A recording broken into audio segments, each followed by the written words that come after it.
하나님의 말씀입니다. 하나님께 감사합니다. 예, 감사합니다. 할렐루야. 예, 오늘 저녁에 나오신 여러분들을 주님의 이름으로 환영하고 또 축복합니다. 옆에 계신 분 인사할까요? 잘 나오셨습니다. 예, 네, 감사합니다.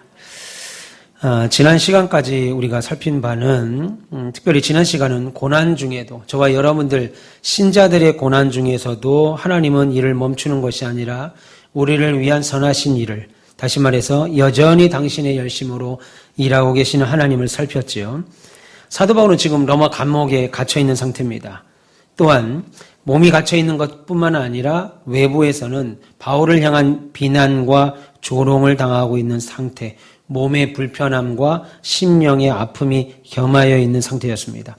그런데 바울은 그럼에도 불구하고 하나님은 자신의 고난을 통해서 그 고난이 하나님의 계획이나 하나님의 선하신 뜻을 막거나 방해할 수 없다는 사실을 배우게 되죠. 지난주에 살폈던 것이 뭡니까? 감옥에 갇혀서 오히려 감옥에 갇힘으로 말미암아 바울을 이렇게 간수하던 간수들과 그 감옥에 있었던 자들을 또 구원하는 역사가 있었고, 밖에서 자신을 비난하는 자들이 자신을 비난하면서 그리스도 예수의 이름을 꺼내고, 오히려 바르게 전하는 자들도 그리스도 예수의 이름을 꺼냄으로 인해요 오히려 하나님의 복음이 더 확산되는 그런 모습을 확인했습니다. 그래서 나는 지금 감옥에 있어서 너무 답답하다. 내가 지금 복음을 전해야 되는데 그렇지 못하는 상황이 힘들다. 그래서 그걸로 끝나는 줄 알았더니 아니, 오히려 그럼에도 불구하고 하나님의 계획과 선하신 역사는 그 어떤 고난도 막을 수 없다라는 사실을 우리가 배웠습니다. 그래서 바울은 나는 지금 고난 중에 있지만 그럼에도 나는 기쁘고 또 기쁘다라고 하는 말을 지난 시간에 우리가 나누었죠. 이 짧은 말을 그렇게 오래 했던 거예요. 표정이 그 표정 같은데. 네, 요 이야기입니다. 요 이야기. 그러면 이제 오늘 이어서 우리가 나눌 말씀은 바울이 느닷없이 삶과 죽음에 대한 고백을 합니다. 여러분, 지난 시간 우리가 말씀 배운 대로 바울이 처한 상황은 녹록지 않았습니다. 오히려 우리가 생각할 때 어떤 마음인지 몰라도 바울이 처한 상황은 저와 여러분들이 생각하는 것보다 훨씬 더 위험한 상황, 다시 말해서 어려운 상황. 그래서 바울이 언제 죽어도 죽을 수 있는 그런 상황이었습니다. 그래서 오늘 본문에 보면 바울은 죽음에 대한 언급을 여러 번 합니다. 그런데 오늘 말씀을 자세히 보시면요, 단순히 죽음에 대한 언급뿐만 아니라 살아있는 삶에 대해서도 이야기하는 것을 우리가 보지요. 여러분, 세상 사람들에게 삶이 뭐겠어요?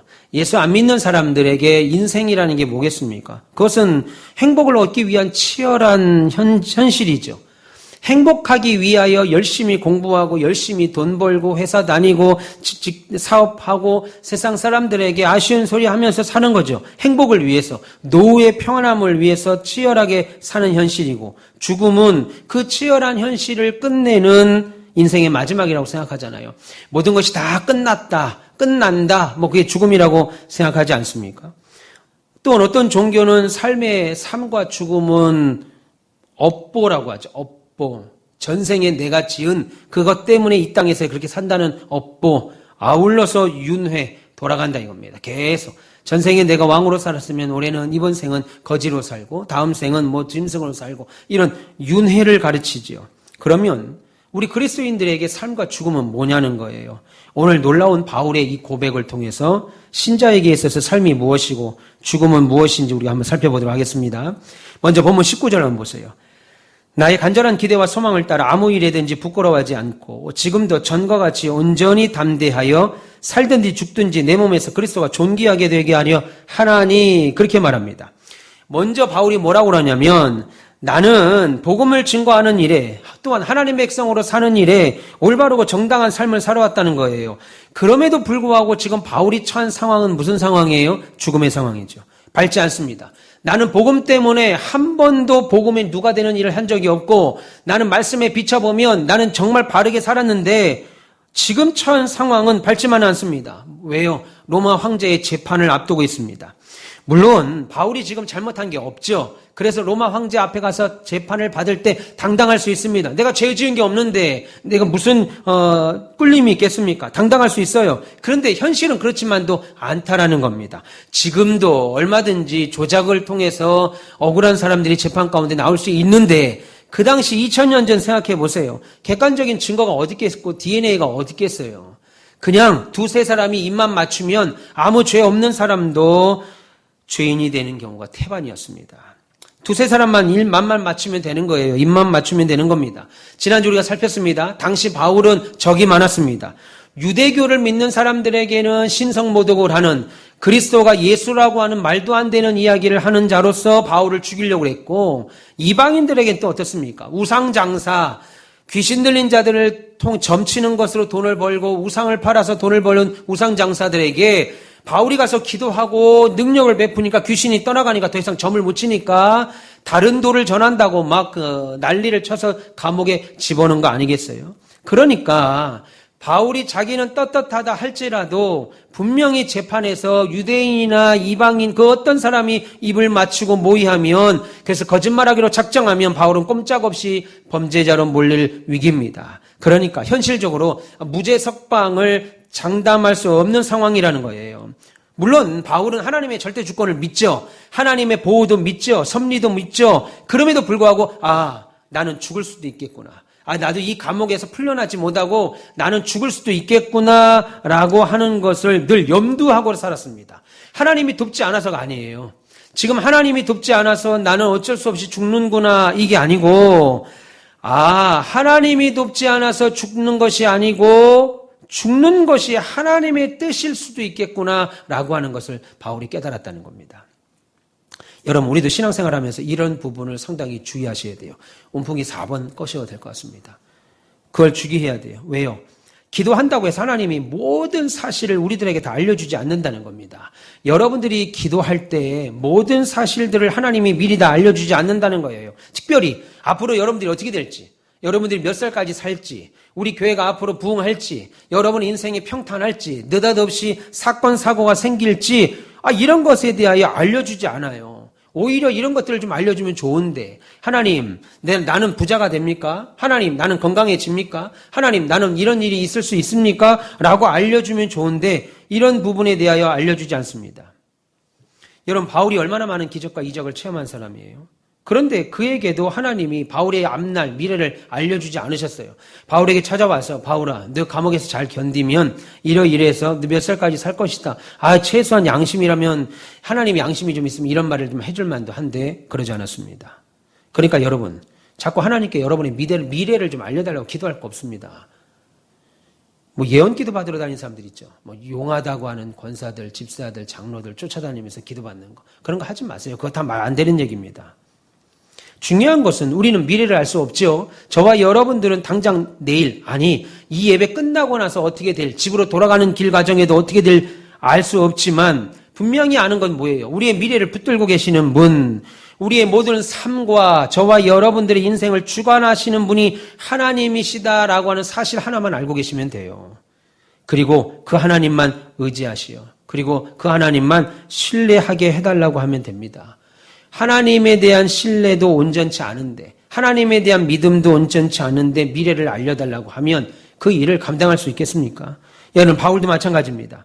자신의 미래를 알지 못했어요. 로마 감옥에서 이렇게 죽게 되는 건지 아니면 풀려나서 계속 살게 될 것인지 알지 못했습니다. 그러나 단 한 가지 분명하게 알고 있는 것이 있었으니 그것은 내 삶과 내 생명이 하나님께 달려있다는 거예요.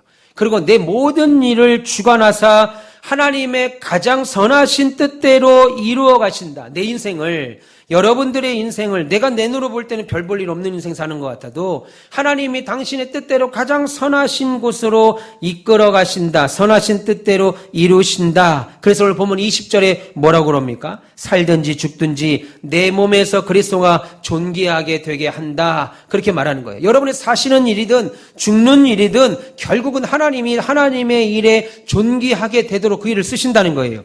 그러니까 여러분, 살든지 죽든지 여러분의 인생이, 바울로 보자면 바울 자신의 인생이 어떻게 되든지 이거 다 하나님이 허용하신 일이라는 겁니다. 여러분이 이 땅에서 살면서 만나게 되는 고난도 다 하나님이 허용하신 일이에요.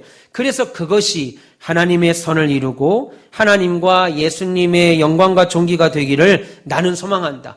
내 앞날에 어떤 일이 있을 줄 몰라. 그리고 이 일이 지금 내게 왜 생겼는지도 잘 이해가 안 돼. 바라지도 않는 일이지만 어떻게 되든지 이 일들을 통해서 하나님만 영광이 되기를 원한다. 그리고 하나님이 허락하신 일이니까 하나님이 영광과 존귀가 되기를 원한다라고 말하죠. 그래서 본문 21절 보세요.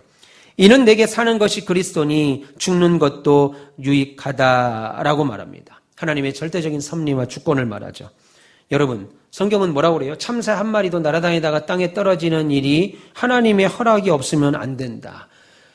참새가 얼마에 팔리는 것도 하나님의 허락 없으면 안 된다. 심지어 저와 여러분들의 머리카락도 하나님이 다 세고 계신다. 여러분 머리카락 못 세잖아요. 하나님은 여러분의 머리카락도 세고 계신다. 심지어 우리의 앉고 일어섬도 아신다. 앉고 일어섬이 뭔다는 뭐예요?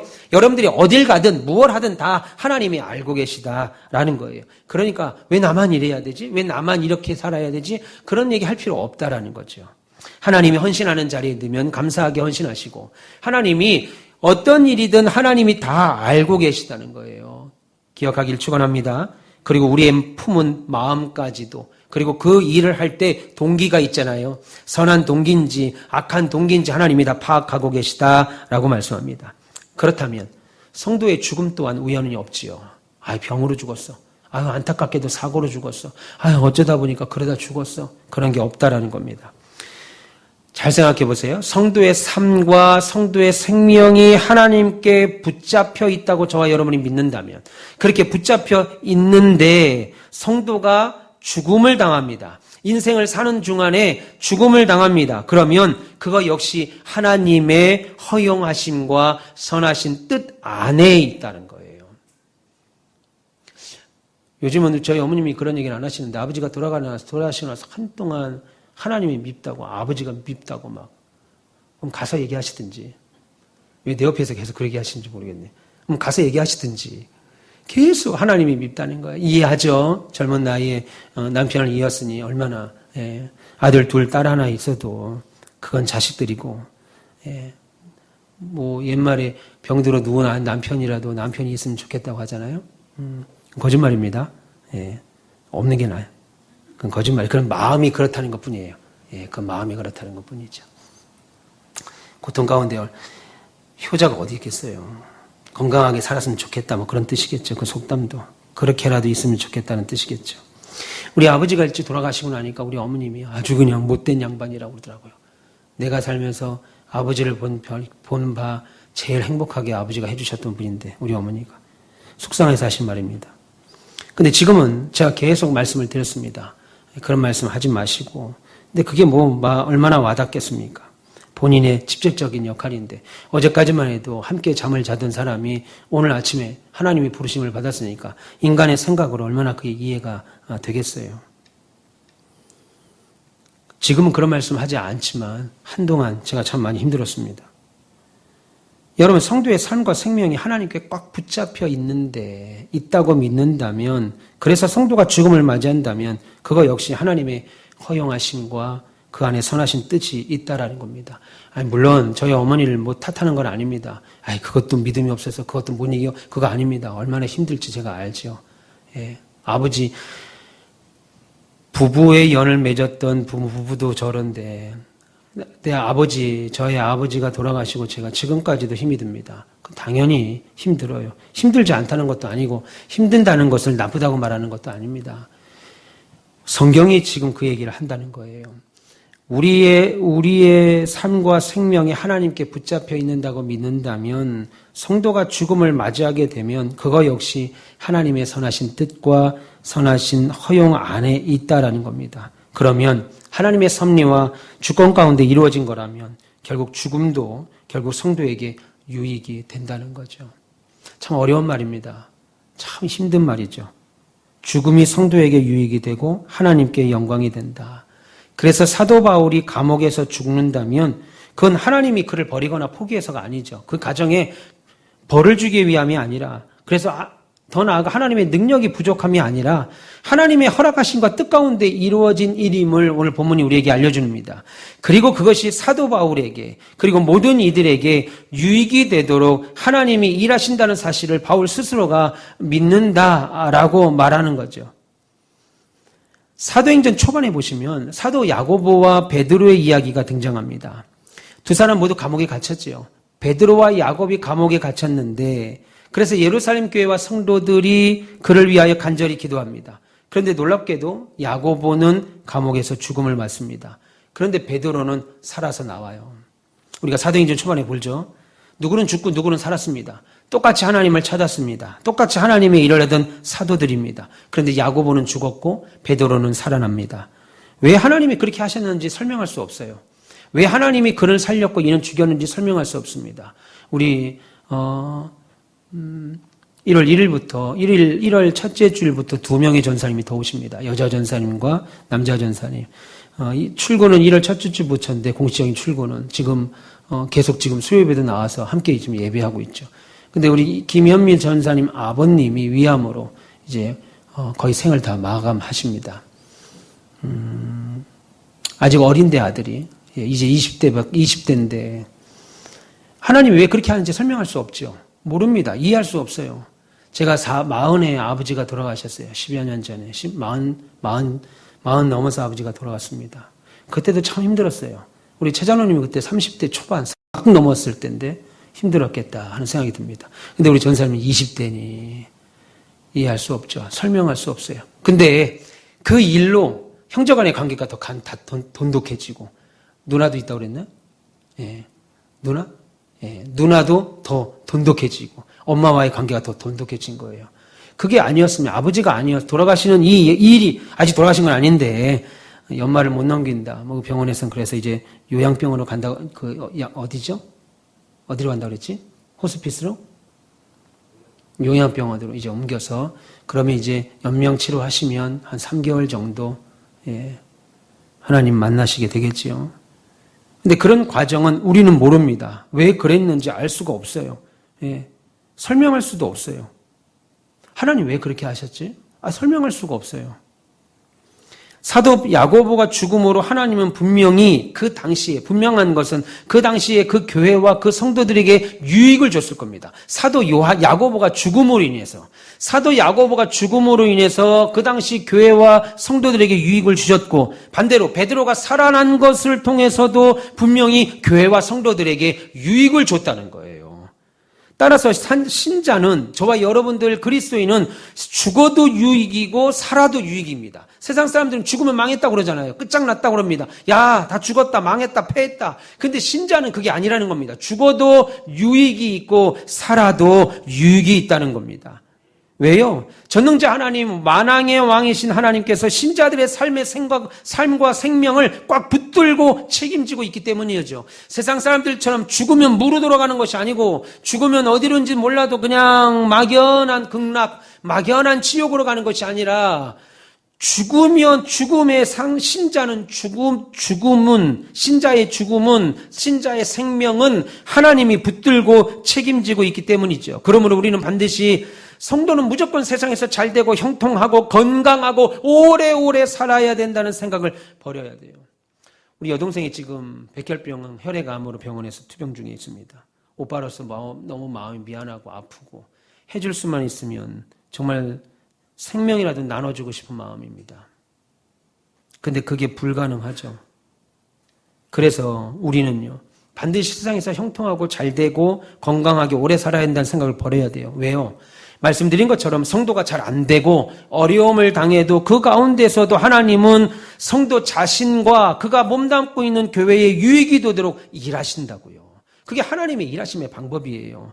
성도의 죽음은 하나님께 영광이 되고 또한 그 죽음을 통해서 하나님이 그분의 선하신 뜻을 이룬다는 겁니다. 그가 몇 년을 사는 것은 중요하지 않고 그가 사는 동안 그리고 그 죽음을 통해서도 심지어 하나님이 그에게 은혜를 베푸시고 하나님은 그 죽음을 통해서도 영광을 받으신다는 거예요. 여러분, 그래서 우리가 장례식장에서 드리는 예배는 죽은 사람을 위해서 드리는 것이 아니잖아요.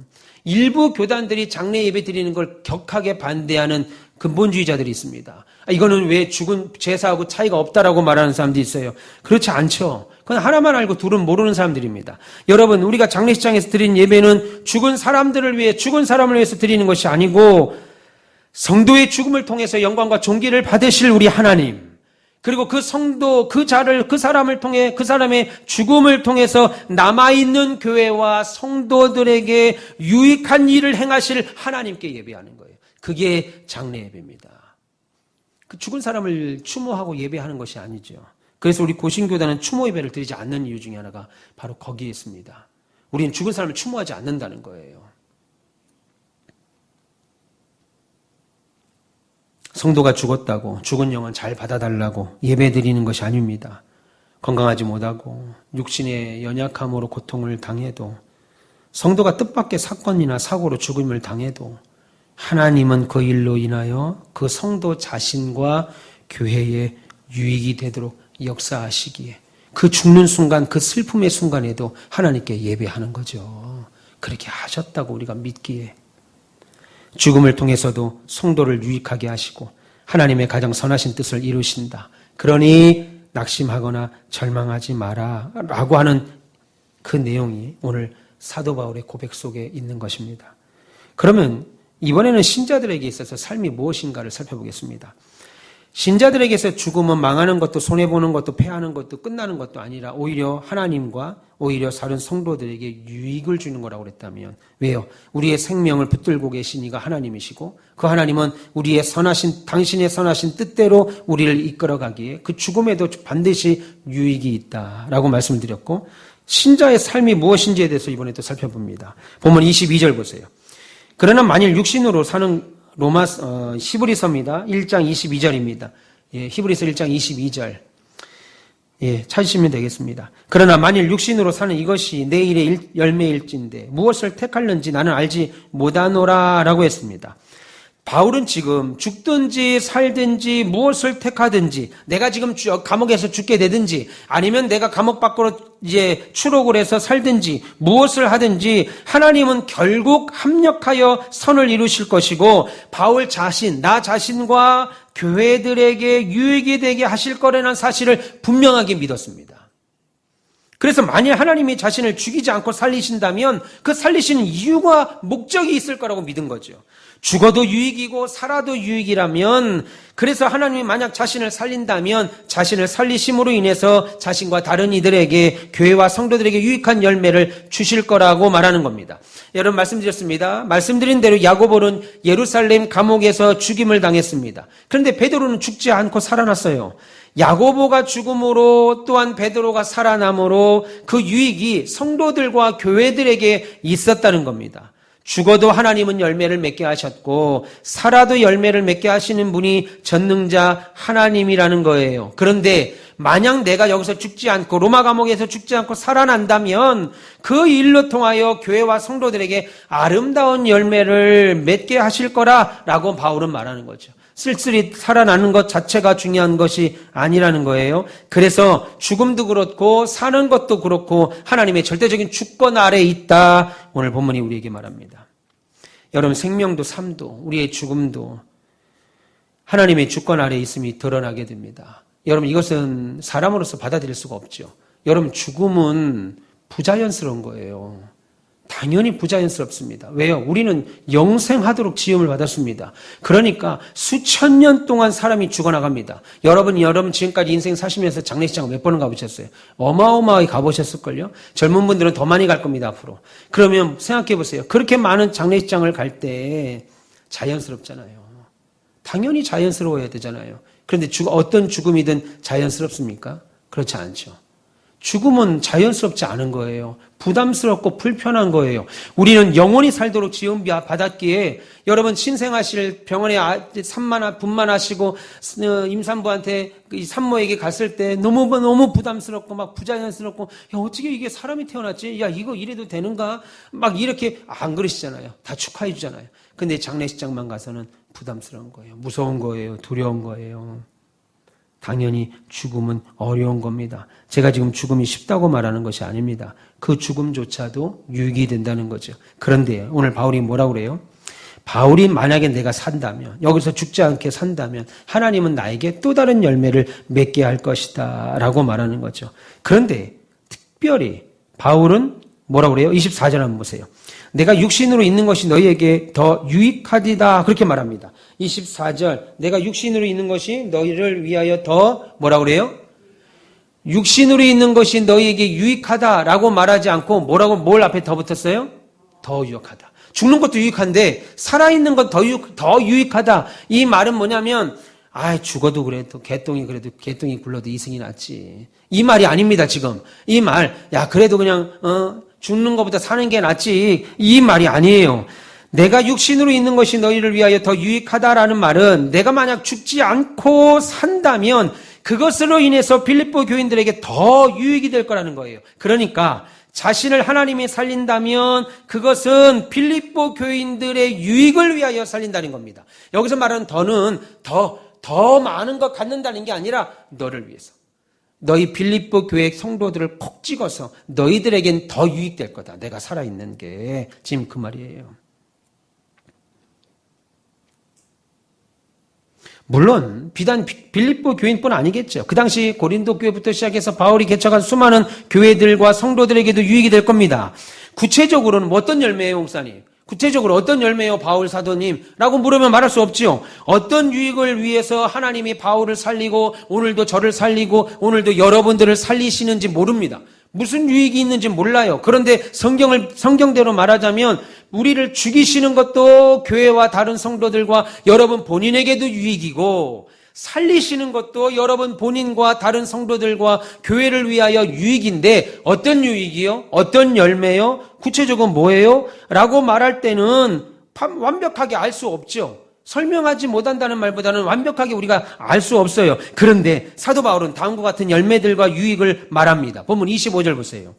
내가 살 것과 너희 믿음의 진보와 기쁨을 위하여 너희 무리와 함께 거할 이것을 확실하게 안다라고 말합니다. 다시 말해서 나를 하나님이 살리시면 나를 통해서 너희들의 믿음의 진보가 반드시 있을 것이고 믿음의 진보, 지금보다도 훨씬 더 진보된 믿음이 있을 것이고 그 믿음의 진보된 믿음을 통하여 나타나는 뭐요? 저보지 마시고 성경이 뭐라고 그러는 거예요? 그 믿음의 진보를 통하여 나타날 뭐요? 그렇죠. 기쁨을 위하여 내가 너희와 함께 할 것을 확실히 안다. 하나님이 나를 살리신다면 그것은 너희 빌립보 교회 성도들의 믿음의 진보를 위한 거야. 그리고 믿음의 진보가 따르면 김승화 성도님 뭐예요? 당연히 뒤따르는 게 뭐라고 해요? 기쁨. 여러분들 가운데 목사님 설교 때 내 이름 좀 안 불렀으면 좋겠다. 그런 사람들도 있을 수 있습니다. 그런 분이 있어요. 근데 나는 그게 안 돼. 여러분들 보면 좋아서 이름이 나와요. 그냥 이해하고 하세요, 그냥. 예. 부담 갖지 마시고, 이름 한번 부른다고 해서 돈 더 달라고 하지 않습니다. 그러니까, 좋으니까. 김성환 성도님 들어오는데 얼마나 좋은지 모르더라고요. 이 원고를 놓칠 만큼. 그 말입니다. 내가 이 땅에 더 사는 게 좋지. 저승보다 이 개똥도 이 생이 낫지. 이 말 하는 게 아니고 바울은 내가 살면 빌립보 교회 성도들 너희들에게 더 유익이 있을 건데 그 유익은 너희들의 믿음의 진보가 지금보다는 더 나가.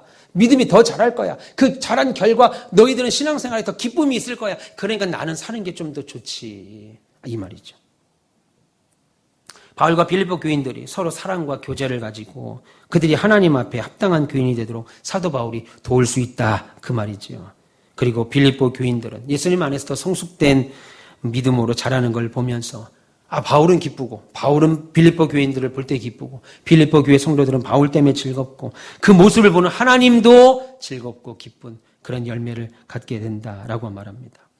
그럼 보세요. 지금 바울이 삶의 이야기를 하면서 삶의 이유, 내가 오늘도 살아있는 이유, 그리고 내가 오늘도 살아야 되는 목적을 어디다 두고 있어요? 돈입니까? 출세입니까? 좋은 학교 가는 겁니까? 로얄 패밀리들과 만나서 좋은 사람들과 교제하는 겁니까? 아니죠.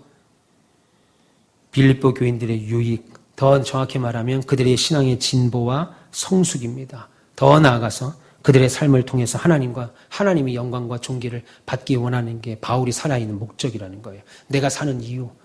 여러분이 사는 이유 말 모르겠습니까? 여러분이 사는 목적이 잘 모르겠습니까? 여러분들이 사는 목적과 이유는 우리 가온빛교회가 여러분들 때문에 성장하고 여러분들 때문에 믿음의 진보가 더 있고 여러분들 때문에 다른 성도들이 기쁘고 그로 말미암아 하나님이 더 존귀하게 되고 영광을 돌리는 것 그것이 여러분들이 지금 살아있는 이유와 목적이에요. 그게 성경대로입니다. 그 가운데 하나님이 여러분에게 돈을 주셨어요.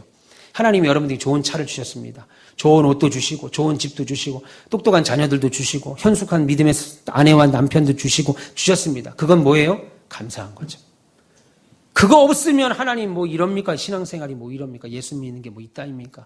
하면 안 되고 그거 주신 건 하나님의 은혜예요. 감사합니다. 주심에 대하여 감사한 거예요. 그거는.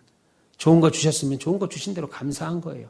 우리의 삶의 목적은 그거 더 이루기 위함이 아닙니다. 24평에서 34평, 34평에 45평 그거 더 가려고 누리다가 그런 얘기 있잖아요. 한평생 아파트 평수 누리려고 그리고 그 안에 좋은 거 막 집어넣고 안마의자도 집어넣고 막 돌아다니는 로봇 청소기도 집어넣고 근데 그거 누가 쓴다고 그래요? 가사도우미가 쓰는 거예요. 정작 남편하고 부인은 밖에 나가 돈 벌고 가사도우미가 그 자리에 앉아서 아우 시원해. 아우 시원해. 나도 내 방에 그 안마의자 하나 놨으면 좋겠더라고요. 너무 좋더라고요. 그거.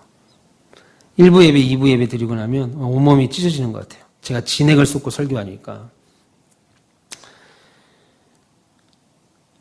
그게 우리가 사는 목적입니다. 그래서 사도 바울은 삶을 통해서 하나님은 사도 바울 자신뿐 아니라 교회와 성도들을 유익해 하시고 하나님의 가장 선하신 뜻을 이루어가는 거예요. 그래서 우리들에게 삶은 계란이 아니고 삶은 이해가 안 돼요? 꽃을 사러 가면 사당역을 이렇게 사당을 지나가요. 사당 아시죠? 서울 사당. 그래서 제가 우리 사모한테 이 사당은 국회 거야. 그랬어요. 왜 국회 거예요? 국회의사당. 국회의사당. 아니면 웃으면 웃으세요.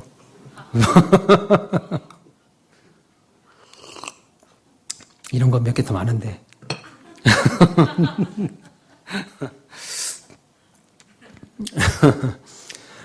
그러니까 성도에게 삶은 교회와 성도들의 삶의 진보와 열매와 기쁨을 협력하는 축복의 도구죠. 그리고 하나님의 뜻을 이루는 선한 통로입니다. 그러니까 성도의 삶은 엄밀히 말하면 개인의 것이 아닙니다. 세상 사람은 내 거라고 생각하죠. 내 인생은 내 거. 내 인생은 내 거여서 내 마음대로 삽니다. 그러나 성도의 인생은, 우리의 인생은 뭐예요? 하나님은 우리의 왕이시다. 하나님은 우리 인생의 주인이시다. 라고 믿는 우리는 내 삶은 성도 개인의 것이 아니죠. 그럼에도 불구하고 여러분들이 인생을 사실 때 어떤 결정을 하더라도 하나님이 그것을 막은 적 없을 겁니다. 여러분들이 보너스를 받으면 그 보너스 받은 거 가지고 명품 쇼핑에 가서 명품 가방을 산들 하나님이 지금 교회에다가 헌금 안 하고 선교비도 안 내고 권사가 돼갖고 무슨 명품을 이렇게 500만 원짜리 가방을 사냐 라고 하나님 막지 않는다고요. 갑자기 다리에 쥐가 나고 막 그렇게 안 하신다고요. 여러분이 뭘 사도 하나님 다 막습니다. 그러니까 보세요. 하나님이 얼마나 우리에게 은혜를 주시는지 우리의 삶이 개인적인 것이 아니라고 말씀하면서 여러분들이 지금 80년을 살면서 70년을 살면서 여러분 마음대로 안 사신 거 없죠. 다 여러분 마음대로 하고 사셨습니다. 하나님 막은 거 하나도 없어요. 그럼에도 불구하고 성도의 삶은 개인의 것이 아닙니다. 하나님의 붙들린 삶이기에 하나님의 것이요. 더 정확히 말하면 하나님의 선한 뜻을 이루기 위한 아름답고 선한 통로이지요. 내가 그렇게 감당하면 하나님은 말할 수 없는 기쁨 주시고 즐거움 주시고 영적인 행복 주십니다. 그러므로 그 일은 하나님뿐 아니라 하나님의 일에 동참하고 내가 하나님 나라의 축복의 통로와 도구로 쓰임받는다는 건 부담스러운 것이 아니에요. 오히려 그 일은 하나님뿐 아니라 그 일에 동참한 저와 여러분에게도 너무 소중하고 귀한 일입니다. 하나님께 영광이 될 뿐 아니라 우리가 사는 것으로 혹은 죽음을 통해서도 주변의 교회와 다른 성도들에게 유익을 얻지요. 그런데 우리가 살아있음을 통해서 얻게 된 선한 유익 더 많습니다. 그거보다. 여러분의 가족, 자녀, 더 섬겨야 될 교회, 성도들, 이웃들이 있죠. 그래서 우리가 살게 해달라고 기도하는 거예요. 사는 것도 유익이지만 죽는 것도 유익이지만 사는 것이 더 유익이라고 할 때 그럼 다 죽어야죠 지금. 전사님 알약 2알씩 나눠드렸어 지금. 죽는 게 유익이죠. 근데 우리는 어떻게 해요? 나 내일 더 살아야지. 여러분 더 살아야지. 하루라도 더 살아야지. 어떻게든 나 더 살다 가야지. 내 자식들 얼굴 하루라도 더 보고. 여러분 그건 세속적인 생각입니다. 세상 사람들이 하는 것이고 저와 여러분들이 그럼에도 불구하고 하루라도 더 살기 위해서는 살아야 되는 이유가 뭐냐면 아직은 섬겨야 되는 여러분의 가족, 여러분의 자녀, 교회, 성도, 이웃의 그들의 유익을 위하여 여러분들이 더 살아야 되는 거예요. 그게 내 삶의 유익입니다. 그러니 아우 지겨워. 사는 거 아주 그냥 지긋지긋해. 이런 말들은 여러분 입 밖에서 내서는 안 돼요. 그냥 하나님이 정말 그냥 아우 지겨워 하는 순간 확 데려가면 어떨까? 아우 지겨워 끝나기도 전에 하나님 바로 데려가. 기다렸다는 듯이. 아유 인생 징글맞다. 바로 데려가. 그래서 죽을 때 아우 지겨워 징글맞아 한 사람 한 100년 정도 지옥에 가서 살게 하는 거예요. 다시는 그런 말 못하게. 원래 천국 갈 사람인데 내가 하나님이 좀 그럴 것 같은데 우리 하나님은 그렇게 안 하시는 분이죠. 그러니까 여러분 죽음을 두려워하지 않는 믿음도 중요합니다. 나는 하나님 앞에 죽음을 두려워하지 않아. 이 믿음도 중요한데 아주 중요한 믿음입니다. 살아서 사랑하는 자들, 나의 손길이 필요한 사람들을 섬기고 돕는 일을 감당하는 것도 매우 중요합니다. 죽음을 두려워하지 않는 믿음도 없어. 살아서 다른 사람을 돕는 그런 믿음도 없어. 그러면 하나님이 뜻 가운데 사는 모습이라고 볼 수 없지요. 결국 왜 그래요? 하나님은 사람을 통해서 일하시기를 기뻐하시기 때문에 여러분들이 오래 살아야 되는 목적 중에 하나가 바로 그겁니다. 그러니까 여러분 그냥 나 오래 살래. 나 여기서 그냥 아닙니다. 오래 사는 목적이 하나님의 나라와 그의 성도들의 유익과 그것이 여러분들의 가족이 될 수 있고 부모가 될 수 있고 형제가 될 수 있고 더 섬겨야 되는 교회와 직분 감당 뭐 여러 가지가 될 수 있죠. 그 결과 하나님은 영광 받으시고 여러분들도 행복과 기쁨을 얻게 되는 거죠. 그래서 이 땅에서 더 사셔야 돼요. 하나님이 사람이 일하심으로 하나님은 사람을 통해서 일하시는 걸 가장 기뻐하니까. 그래서 여러분 기도하십시오. 나의 삶을 통해서 내 숨쉬는 순간을 통해서 성숙된 성도들을 세워가고 교회를 세워가는 은혜가 있게 해달라고 기도하시면 좋겠습니다. 할렐루야. 그러니까 바울에게 있어서 죽음은 뭐겠어요? 삶은 뭐겠어요? 하나님께 영광이고 결국 존귀를 돌리는 것이고 삶과 죽음을 통해서 남아있는 교회와 성도들에게 유익을 주시고 그럼 다른 사람만 유익을 위해서요? 아니요. 말씀드렸잖아요. 그 일을 하는 가운데 성령께서 여러분 마음에 기쁨을 주신다고요. 세상이 주는 기쁨 여러분 그거 얼마나 가겠어요? 여러분들이 아무리 돈 모으고 산 거라도 그거 한 달 안 갑니다. 2달 안 가요.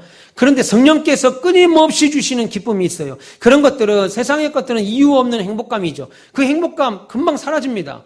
택배 올 때까지만 즐겁고 택배 봉투 박스 뜯는 순간 그 기쁨 사라지잖아요.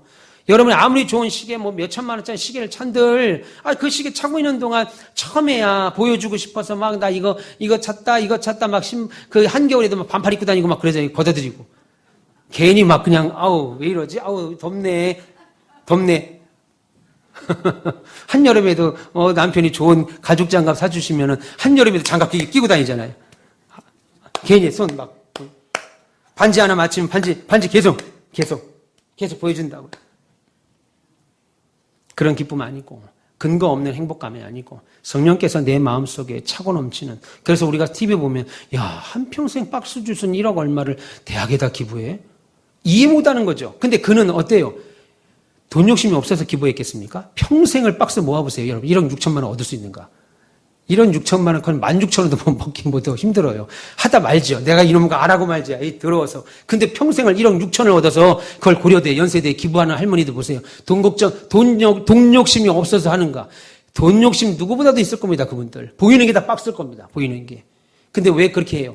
내 마음에 성령께서 기쁨을 주니까. 내가 내 입으로 들어가는 것보다 내 몸으로 걸치는 것보다 자식같이 손자같이 생긴 것들이 공부하는데 이 돈이 쓰여지면 더 좋은 이해할 수 없는 기쁨이 생기니까 그걸 기쁨으로 내놓죠. 그 돈이 적어서 내놓는 거 아니라는 거예요.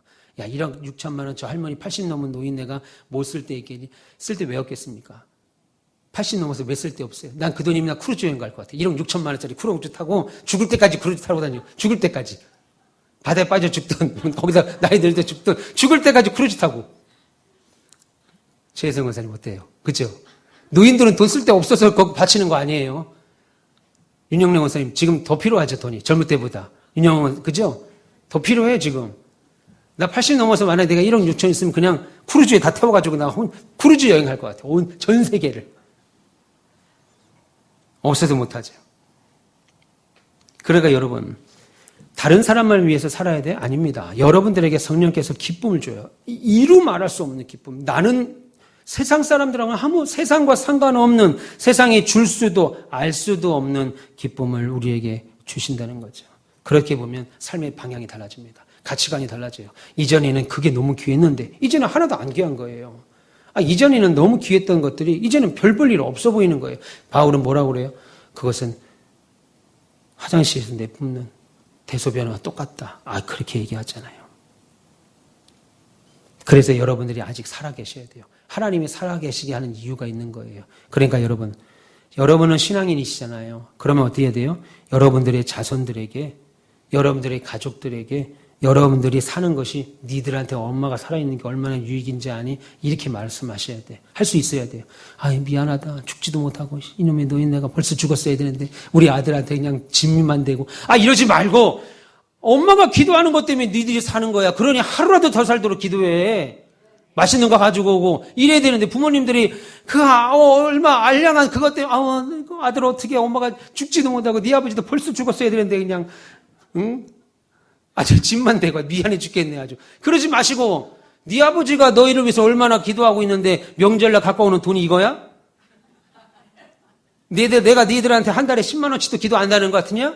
당당하게. 그러면 엄마 자식들도 우리 엄마가 진짜 그런가 보다 그러는데 죽어야지. 죽어야지. 내가 진짜 너희들한테 너무 미안하다 정말. 이렇게 뭐 해주지도 못하고 그만큼 했으면 됐죠. 해준 건 20대까지만 하면 돼요. 30, 40대 넘어서도 아직도 엄마 때문에 내가 된 게 없다. 그러면 그건 뭐 하는 거예요? 그게 모질하네지 그게. 정남 목사님 안 그렇습니까? 대학만 보내면 됐죠 뭘. 그 뒤로 뭐 얼마나 언제까지 진짜 아파트 사주고 땅도 사주고 다 해줘야 돼? 부모가? 자식까지 키워줘 요즘은.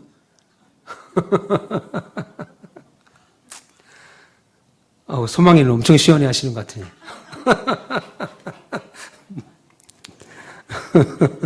자식한테 얘기하세요. 그러니까 아빠가 하루라도 더 살아야 돼. 엄마가 하루라도 더 살아야 돼. 그러니까 오늘 너 이 돼지갈비 말고 소갈비를 갖고 와. 앞으로 이렇게 좀 당당하게 얘기를 하셔야지. 미안해. 엄마가 해준 것도 없고, 그때 그걸 팔지 말고 너한테 줬어야 되는데. 그런 거 하지 마요. 그런 거. 내가 하나님께 드렸으니까 하나님이 너 사업체 열어줄 것이다. 그러니까 너 기도해. 엄마 하루라도 더 살게 해. 이런 당당함이 있어야지. 우리 엄마가, 그렇구나. 우리 아버지가 진짜 믿음의 사람이네. 이렇게 해야죠. 그러려면 어떻게 해야 돼요? 여러분 믿음의 삶을 살아야 되죠. 삶은 엉망인데 그렇게 하면 어떻게 해요? 뭐지? 우리 엄마 뭐지? 우리 아버지 뭐지? 그렇게 안 하겠냐고요. 여러분 평상시 믿음으로 살아야 맞아요, 엄마. 나는 그렇게 못 사는데 우리 엄마가 믿음으로 살아서 우리 아이가 학교 잘 다니는 거야. 엄마 맞아요. 미안해요, 엄마. 이렇게 나오지. 삶이 엉망진창인데 명절날만 되면 그렇게 말하면 자식들이 안 와요. 안 옵니다. 명절. 젊은 사람들이 좋아하는 것 같은데 지금은. 맨날 죽으면 좋겠다고. 죽어야지 내가 진짜. 그런 말 하지 말고.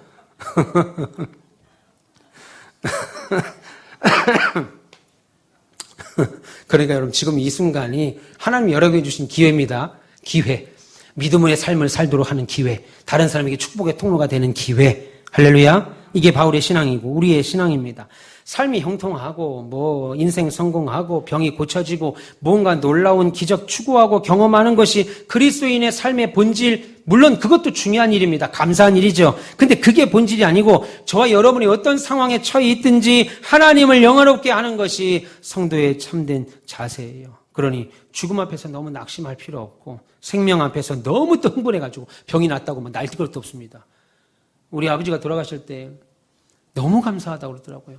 아버지하고 한 10달 정도를 집에서 같이 살면서 이제 거의 못 돌아다니 거동이 불편하시니까 제가 안고 업고 막 그러고 다녔는데 한평생 살았던 때보다 10달 동안 아버지를 안았던 게 더 많았던 것 같아요.